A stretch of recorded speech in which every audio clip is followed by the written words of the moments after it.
एक नदी के किनारे दो पेड़ थे। उस रास्ते एक छोटी सी चिड़िया गुजरी और पहले पेड़ से पूछी, बारिश का मौसम शुरू होने वाला है, क्या मैं और मेरे बच्चे तुम्हारी टहनी में अपना घोंसला बनाकर शरण ले सकते हैं? लेकिन उस पेड़ ने मना कर दिया। चिड़िया फिर दूसरे पेड़ के पास गई और वही सवाल पूछा। दूसरा पेड़ मान गया। चिड़िया अपने बच्चों के साथ खुशी खुशी दूसरे पेड़ में घोंसला बनाकर रहने लगी।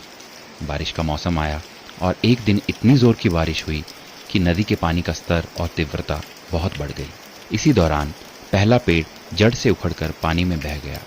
जब उस चिड़िया ने उस पेड़ को बहते हुए देखा तो कहा, जब मैं तुमसे अपने और अपने बच्चों के शरण के लिए आई तब तुमने मना कर दिया था, तो अब देखो तुम्हारे उसी रूखे बर्ताव की सजा तुम्हें मिल रही है। जिसका उत्तर पेड़ ने मुस्कुराते हुए दिया, मैं जानता था कि मेरी जड़ें काफी कमजोर हैं और इस वर्ष की बारिश में मैं टिक नहीं पाऊंगा। मैं तुम्हारी और बच्चों की जान खतरे में नहीं डालना चाहता था। मना करने के लिए मुझे क्षमा कर दो। और ये कहते कहते पेड़ बह गया। किसी के इनकार को हमेशा उनकी कठोरता ना समझिए। क्या पता उनके उसी इनकार से आपका भला हो। कौन किस परिस्थिति में है हम शायद उसे ना समझ पाएं।